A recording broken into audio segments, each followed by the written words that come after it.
मैं एक शिक्षक हूँ और शिक्षक का कार्य केवल बच्चों को किताबी ज्ञान देना ही पर्याप्त नहीं होता। ऑल ओवर डेवलपमेंट करना उसका एक महत्वपूर्ण कार्य होता है, जिससे कि वो समाज के लिए एक उपयोगी व्यक्ति बने। ऐसा एक शिक्षक का कार्य होता है। नमस्कार, मैं के.डी. शर्मा, प्रधानाध्यापक राजकीय आदर्श प्राथमिक विद्यालय कपकोट बागेश्वर से। विद्यालय एक ऐसी संस्था जहां बच्चों के शारीरिक, मानसिक, बौद्धिक एवं नैतिक गुणों का विकास होता है। प्राचीन गुरुकुल से लेकर हम मॉडर्न और मॉडल स्कूल्स तक पहुंच चुके हैं, लेकिन जिम्मेदारी वही कि ऐसे भविष्य का निर्माण किया जाए जो इस समाज के लिए सदुपयोगी हो। और जब बात विद्यालयी प्राथमिक शिक्षा की आती है तो शिक्षकों की जिम्मेदारी और बढ़ जाती है। उत्तराखंड के अंदर भी कुछ ऐसे ही शिक्षक हैं जो बेहतरीन उदाहरण पेश कर रहे हैं समाज में। आइए मिलते हैं सुदूरवर्ती इलाके बागेश्वर जनपद के कपकोट के एक ऐसे ही कमाल के प्रधानाचार्य से। पहाड़ की मिट्टी में घुला अपने हिस्से का रंग हूँ, मैं उत्तराखंड हूँ। मैं उत्तराखंड हूँ, मैं उत्तराखंड हूँ। सबसे पहले तो आपको धन्यवाद देना चाहता हूँ मैं, इसलिए कि जहाँ एक तरफ राज्य के अंदर और देश के अंदर गवर्नमेंट स्कूल्स की जो हालत है, या हालत कहें कि जो कुछ भी घटित हो रहा है, लोग बड़े परेशान हैं, चिंतित भी हैं, वहाँ पे आपका ये सुदूरवर्ती इलाका है और इतना बेहतरीन विद्यालय चल रहा है, बच्चे इतने कमाल के हैं, यहाँ पे लगातार बेहतरीन रिजल्ट्स आ रहे हैं, तो इसलिए आपको एक धन्यवाद बनता है। तो हमारी तरफ से बहुत बहुत थैंक यू आप प्लीज़। आपका बहुत स्वागत। विद्यालय आगमन पर मैं पूरे विद्यालय परिवार की ओर से बहुत बहुत स्वागत करता हूँ। जो धन्यवाद मैंने पाया, ये अकेला मेरा धन्यवाद नहीं, पूरे शिक्षा विभाग का धन्यवाद, या फिर जो स्थानीय जनप्रतिनिधि हैं उन सब के, या फिर एसएमसी और मेरी जो विद्यालय की टीम है, ये सबको इसका श्रेय जाता है जी। 1872 में इस विद्यालय की शुरुआत हुई थी, तो समझें तो मतलब कितने वर्ष हो चुके हैं और तब से लगातार आगे बढ़ रहा है। क्या बदलाव आए हैं, क्या उम्मीदें कर रहे हैं आगे इस विद्यालय को लेकर? वास्तव में विद्यालय 1872 का स्थापित है जी। इसने अंग्रेज़ों का दौर देखा है और 150 वर्ष से ऊपर का अवधि इसने देखी है। और उसके बाद विशेष चमत्कारी, जब आज़ादी के बाद जो गांधी जी के सपने थे, या फिर एजुकेशन की जो मेन थीम है, उसको पूरा करते हुए इस विकासखंड को ये अपनी प्रारंभिक शिक्षा को देने का काम करते आया है। और विशेष चमत्कार ये देखें कि जब 2016 में इसका आदर्श विद्यालय के रूप में, यानी मॉडल के रूप में पूरे राज्य में ही स्थापित हुई, तो इसको भी मॉडल का दर्जा मिला जी। तो तब से इसने एक अच्छे चमत्कारी परिणाम देखे हैं जी। और प्रतिवर्ष बच्चों ने एक अच्छी परफॉर्मेंस की है। और आधुनिक शिक्षा के अंतर्गत जैसे हम देखें तो सब में भी, चाहे वो डिजिटल एजुकेशन के तौर पर हो, या फिर जो पहाड़ के बच्चे को जिस प्रकार की सुविधाएं वास्तव में नहीं मिल पा रही होती, तो उसके लिए कुछ कदम ये आगे बढ़ता हुआ। जी। अक्टूबर 2022 में जिस वक्त पे हम ये बातचीत कर रहे हैं, इस वर्ष क्योंकि कोविड के बाद में विद्यालय खुले, मैं देख रहा था, पढ़ रहा था कि यहाँ पे पेरेंट्स की लाइन लगी हुई थी एडमिशन्स के लिए। आमतौर पे हम इस चीज़ को प्राइवेट स्कूल्स में देखते हैं, देहरादून के विद्यालयों में सुबह 6 बजे से लाइन लग जाती है, वो चीज़ें यहाँ हुई। बहुत सारे लोग खाली हाथ एक तरह से घर चले गए क्योंकि सीट्स फुल हो गई। इसको कैसे देखते हैं आप? बहुत अच्छा है कि विद्यालय अगर वास्तव में एक क्वालिटी एजुकेशन पर कुछ काम करे, तो हर पेरेंट्स चाहता है कि मेरे बच्चे को एक अच्छी क्वालिटी एजुकेशन मिले जी। तो उसका ये एक सेंटर बनते जा रहा है। तो निसंदेह पेरेंट्स की आशाएं थी, इस पर काम हुआ। और कुछ पेरेंट्स को जो निराशा लगी कि उनको एडमिशन नहीं मिल पाई, तो आने वाले समय में सबका साथ रहेगा तो हमारे पास इंफ्रास्ट्रक्चर बढ़ेगा। अगर क्लासरूम ज़्यादा होंगी तो एडमिशन बढ़ेंगे, तो निसंदेह आगे को और गति करेगा जी। क्योंकि ये प्राथमिक विद्यालय है, 5वीं तक का है, उसके बाद बच्चों का क्या होता है, कहाँ जाते हैं? क्या नवोदय की तरफ या सैनिक स्कूल की तरफ, उस तरफ क्या कैसा रुझान है यहाँ बच्चों का? तो बहुत बच्चे, तो जैसे हमारे क्लास 5th में जितने बच्चे पास आउट हो रहे होते हैं, 50 to 60% बच्चे तो ऐसे हैं जो या तो सैनिक स्कूल घोड़ाखाल, या फिर एक गर्ल्स के लिए बहुत अच्छा विद्यालय हिमज्योति विद्यालय देहरादून में संचालित है, या फिर कुछ नवोदय विद्यालयों में सेलेक्ट हो जाते हैं, और कुछ महाराणा प्रताप इत्यादि स्पोर्ट्स कॉलेजेस में भी जाने का ऐसा मौका बनता है जी। तो उसके बाद जो बच्चे बचते हैं तो उनके लिए कुछ रहता है। तो हमने एसएमसी की तरफ से अभिभावकों की बड़ी एक मांग रही है कि आने वाले समय में इसको कम से कम जूनियर तक की यानी कक्षा 6, 7, 8 संचालित हो। ये अगर हमारे पास इंफ्रास्ट्रक्चर हो और इसको 1 से 8 तक की एक कंबाइंड एजुकेशन के तौर पर, जैसा गांधी जी की भी मंशा थी कि बेसिक उसका मजबूत रहे, तो अगर इसको रहे तो सभी को एक अच्छे अवसर बने। जी, जनप्रतिनिधियों की भागीदारी बहुत महत्वपूर्ण हो जाती है समाज के कामों में, और ये क्योंकि एक सामाजिक काम है, भाई सभी लोग पढ़ें, ये इच्छा है। स्कूल चलो अभियान होते हैं, सर्व शिक्षा अभियान होते हैं। आपके जो लोकल विधायक हैं इस वक्त पे, सुरेश खड़गा जी, उनका कैसा सपोर्ट है? आपने उनसे बातचीत करी इसको आगे बढ़ाने को लेके? बिल्कुल, उनको बहुत धन्यवाद कि जैसे उन्होंने अपना चार्ज लिया है। काफ़ी वो अनौपचारिक रूप से जब भी क्षेत्र के विजिट में होते हैं तो विद्यालय भी रहते हैं जी। और वर्तमान में उन्होंने एक कमरा, अच्छा, इसका 2 मंजिला जो रूम है सांस्कृतिक मंच के 2 मंजिला, इसको स्वीकृत भी कराया है। आने वाले समय में काफ़ी उम्मीदें हैं जी, क्योंकि सभी बच्चों को और अवसर मिले, या फिर जितनी डिमांड विद्यालय के पास है वो सबको के लिए हम कुछ काम कर सकें, तो उनका साथ रहेगा। और इस बीच तक उनका दिन प्रतिदिन जहाँ पर भी हमने उनसे कोई डिमांड रखी है तो उसके लिए उन्होंने सकारात्मक पहल रखी है जी। उनको विशेष धन्यवाद। एक तरफ हम बात अगर करें, मैंने पढ़ा था कुछ दिनों पहले कि तकरीबन 3000 से ज़्यादा ऐसे विद्यालय हैं प्रदेश में जिनमें 10 से कम बच्चे हैं। ये कहीं ना कहीं एक क्वेश्चन मार्क है, और ये हमें एक समस्या के तौर पे इसको देखना चाहिए, क्योंकि हमारे राज्य का बहुत सारी जो बजट है, तकरीबन 40% बजट जो है ओवरऑल राज्य का, वो सैलरीज के ऊपर खर्च होता है। गवर्नमेंट अपने लेवल पे प्रयास कर रही है। मैं आपसे जानना चाहता हूँ कि प्रधानाचार्य होने के नाते या एक शिक्षक होने के नाते कितनी जिम्मेदारी बढ़ जाती है विद्यालय को लेके, कि जब गवर्नमेंट अपनी तरफ से कोशिश कर रही है, पैसा भी आ रहा है, तो उस समाज में पढ़ने वाले जो बच्चे हैं एटलीस्ट उनका दाखिला हो। ये एक जिम्मेदारी अध्यापक के रूप में कितना आप समझते हैं? बहुत कुछ जिम्मेदारी, चूँकि 4 पाए बताए जाते हैं, शासक, पालक, बालक, शिक्षक, शासक, ऐसे। तो इस सब में अगर काफ़ी कुछ जिम्मेदारी, क्योंकि ये ड्यूटी टीचर्स की काफ़ी कुछ रोल रहता है। अगर इनिशिएट टीचर लेना शुरू करें तो पेरेंट्स का साथ कर रहा होता है, माने पालक उसका साथ कर रहा होता है, हम शिक्षक के तौर पर अपनी ड्यूटीज़ को निभाएं। अगर हम अच्छा काम कर रहे हैं तो ये इसका एक बहुत बढ़िया एग्जांपल ये है कि हर जनप्रतिनिधि भी, यानी शासन स्तर के जो व्यक्ति होते हैं वो भी इसको सपोर्ट कर रहे हैं। वो तो इतना तो कुछ लगे होते हैं, उन्हीं के विद्यालय होते हैं, तो सबका साथ रह रहा होता है। तो इनिशिएट तो टीचर से ही होता है। तो अगर टीचर इस पर काम करना शुरू करें और ईमानदारी से अगर इस कार्य को किया जाए तो निसंदेह गवर्नमेंट शिक्षा भी, सार्वजनिक शिक्षा तो यही है सभी बच्चों को जो मिलने वाली, तो इसको प्रमोट हो। बिल्कुल। 2016 में आप कह रहे हैं कि ये मॉडल स्कूल की तरह डेवलप हुआ। यहाँ लिखा भी है government model primary school Kapkot, a centre for quality education. जब एक विद्यालय मॉडल स्कूल के रूप में डेवलप होता है, क्या क्या उम्मीदें होती हैं और क्या क्या फैसिलिटीज मिलती हैं? एक मॉडल स्कूल अगर आम भाषा में हम समझने की कोशिश करें तो क्या होता है? हालांकि मॉडल स्कूल के अप्रोचेज बड़े थे जी, कि इसको कुछ अलग से इंफ्रास्ट्रक्चर मिलेगा और ये सब। तो वर्तमान में जैसे ये विद्यालय बने 2016 में, हाँ, तत्कालीन जो विशेषकर जो स्थानीय व्यक्ति थे, यानी जिला शिक्षा अधिकारी तब थे या फिर तत्कालीन डीएम मैम थी रंजना मैम, उन्होंने भी व्यक्तिगत इंटरेस्ट रखा तो विद्यालय के प्रति। तो कम से कम इसमें जो फैसिलिटी का है तो सब्जेक्ट वार टीचर की व्यवस्थाएँ रहती हैं, तो उसमें सभी का साथ रहता है। विभाग अगर उसमें एक्टिवली काम करे तो ज़रूर वो सब्जेक्ट टीचर मिल रहे होते हैं, जैसे इस विद्यालय में 2016 में मिली है जी।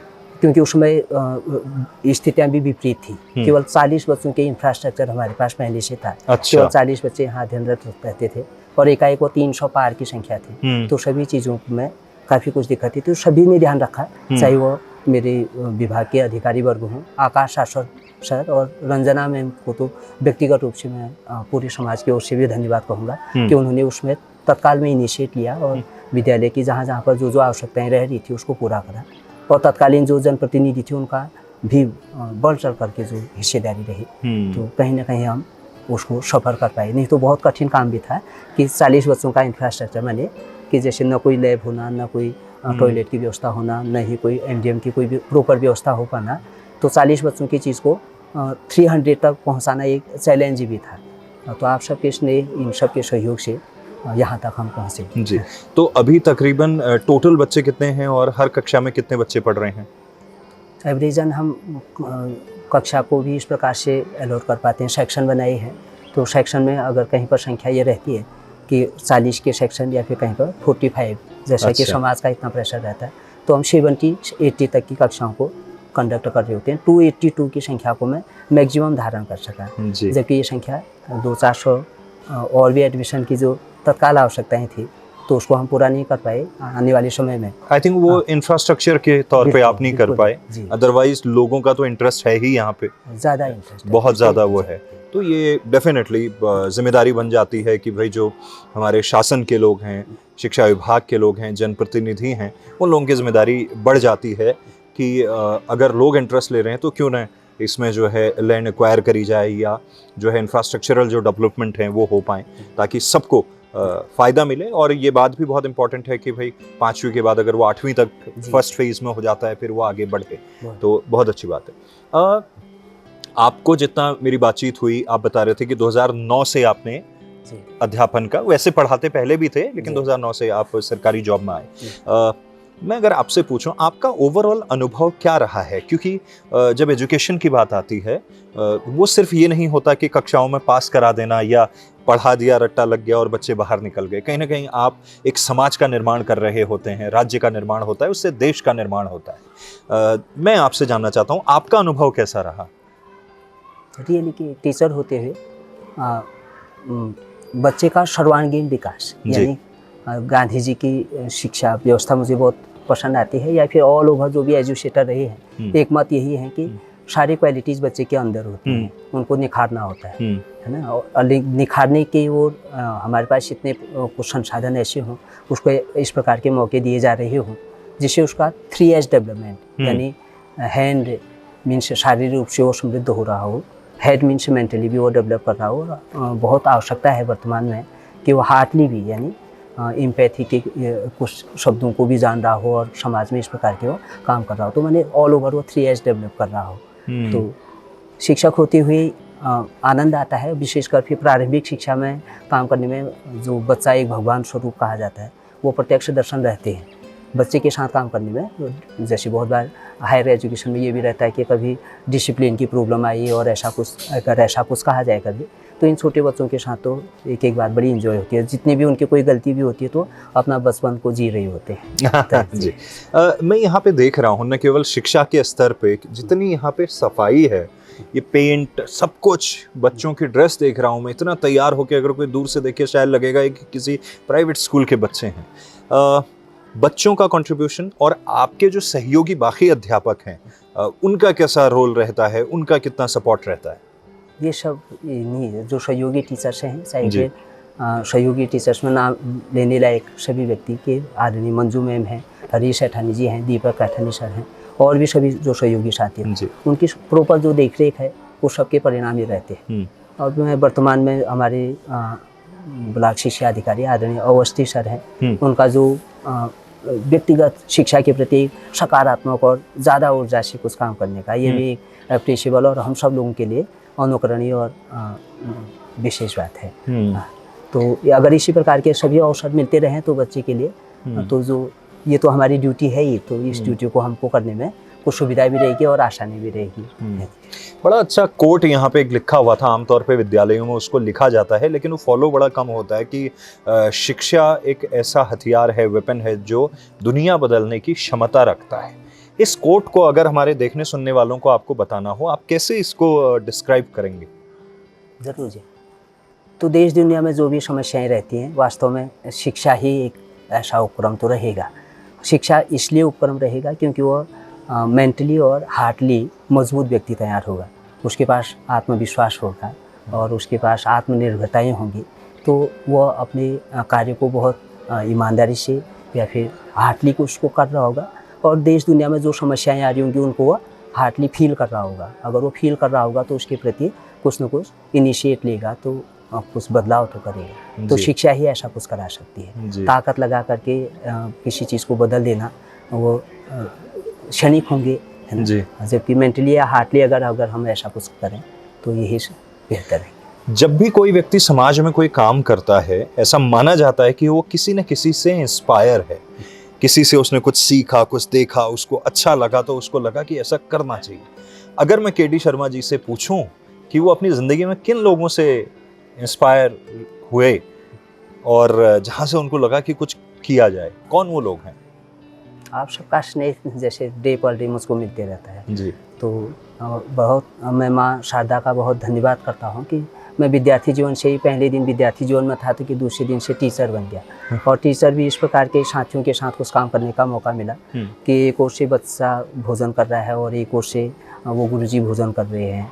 तो इस प्रकार के भी कुछ मैंने अपने गुरुजन साथियों से, वो ललित मोहन कानकार सर हुआ करते थे, तो इस प्रकार के एग्जाम्पल मैंने देखे।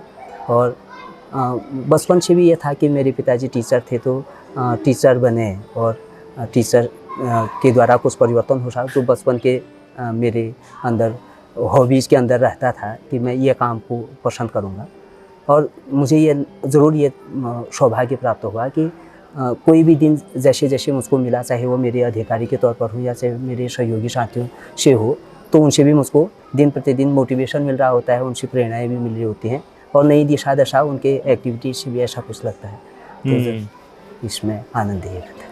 आपके बारे में जितना मैंने जाना और मैंने खुद भी अनुभव किया, जहाँ सब लोग मोबाइल पे अवेलेबल रहते हैं 24 घंटे, आप नॉट रीचेबल टाइप के व्यक्ति हैं फ़ोन पे, लेकिन किसी को आपसे मिलना है तो यहाँ आप 24 घंटे मिल जाते हैं।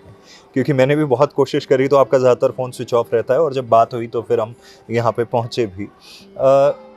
घर वाले ये नहीं कहते कि ये क्या पागलपन है, क्या लगे रहते हो, बाकी भी तो टीचर हैं, अपना घर देख रहे हैं, वो देख रहे हैं, तुम अलग से क्या ऐसा कर दोगे दुनिया में? कभी ऐसा सुनने को मिलता है?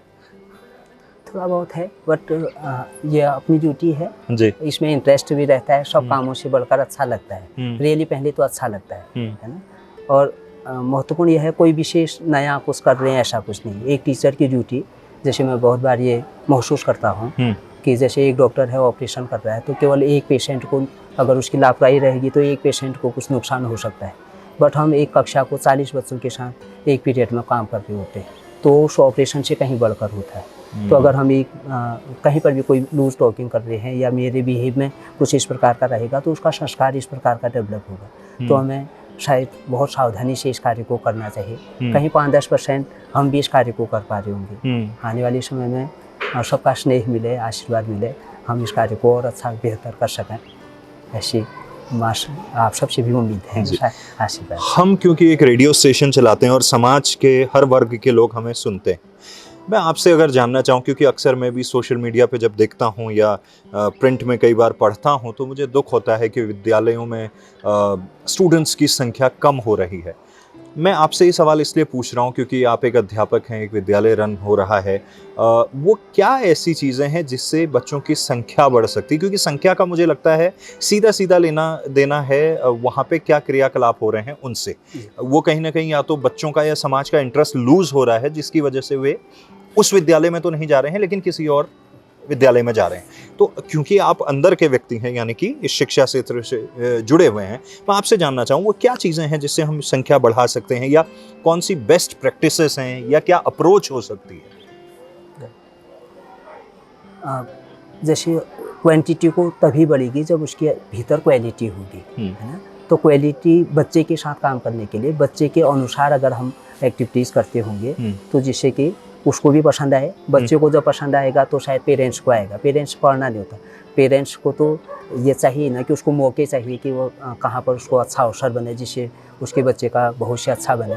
तो हमको केवल अवसर प्रोवाइड करने होते हैं और वो तभी दिए जा सकते हैं जब हम उस ग्राउंड लेवल पर रहें, बच्चे के ही लेवल पर रहें। तो अगर एक टीचर इस तरह के अगर कुछ काम करें जो मेरे सहयोगी साथियों के द्वारा हो भी रहा होता है तो उसके ही कुछ परिणाम रहते हैं और उसके रिजल्ट्स रहते हैं। तो रिजल्ट के फिर ध्वनियाँ रहती हैं, उसके जो वेव जो होते हैं वो समाज में रहते हैं तो समाज उसको भी पसंद करेगा। जी, शिक्षा तो आप यहाँ दे ही रहे हैं, बच्चे और किन चीज़ों में बड़ा मतलब पार्टिसिपेट करते हैं, या आपके लेवल पे अध्यापकों के लेवल पे क्या कुछ होता है यहाँ पे?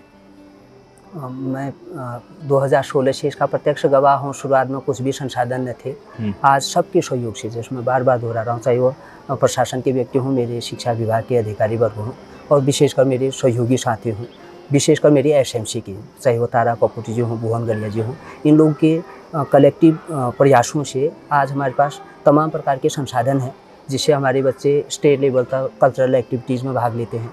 मैथ्स रिजल्ट और इसमें तो जब वो पार्टिसिपेट करते हैं वो प्रथम रहते हैं, और वर्तमान में वो तबला सीखते हैं, हारमोनियम सीखते हैं, गेम्स की तमाम एक्टिविटीज़ करते हैं। और मैं मुख्यमंत्री सर को भी बहुत धन्यवाद दूंगा, उनके द्वारा जो एक उदीयमान खिलाड़ी योजना, जिसमें कि 1500 रुपया प्रति बच्चे को एज ग्रुप के अनुसार इस प्रकार की कोई योजना थी, जिसमें हमारे यहाँ से 8 से 9 से 10 2 आयु वर्ग के बच्चों को पार्टिसिपेट होना था, 8 बच्चों को पार्टिसिपेट होना था, जिसमें से 7 बच्चे उस छात्रवृत्ति के अंदर भी आए। तो इस प्रकार की सब योजनाएं रहती हैं, टीचर्स का साथ रहता है। तो सारी एक्टिविटीज़ में मुझे ये लगता है कि पहले की तुलना में आज जहाँ तक हम पहुँचे हैं, बीच में कोविड के कारण काफ़ी कुछ डिस्टर्ब भी रहा, तमाम संसाधन ऐसे हैं, तमाम मौके ऐसे हैं बच्चे के पास, जो केवल किताब की चीज़ों से हट करके उसके पास अवसर हैं, जिससे ऑल ओवर उसका डेवलपमेंट होता है।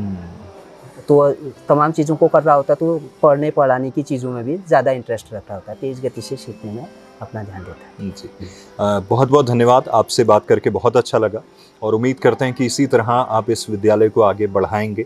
कुछ आपकी जो डिमांड्स हैं, मैं भी अपने लेवल पे कोशिश करूंगा कि जो जनप्रतिनिधि हैं या शासन तक उन चीज़ों को पहुंचाएं, क्योंकि ऐसे विद्यालय और खुलेंगे और इसमें फैसिलिटीज़ मिलेंगी तो समाज के हर वर्ग को यहाँ पे मौका मिलेगा पढ़ने का और आगे बढ़ने का। मैं आपको बहुत शुभकामनाएं और बहुत बहुत धन्यवाद देता हूँ। धन्यवाद, प्रणाम आपको, और आप विद्यालय आए इसके लिए विद्यालय ओर से पुनः धन्यवाद। हो जब तपता था क्रोध में सूरज, हवाओं ने मुख मोड़ लिया,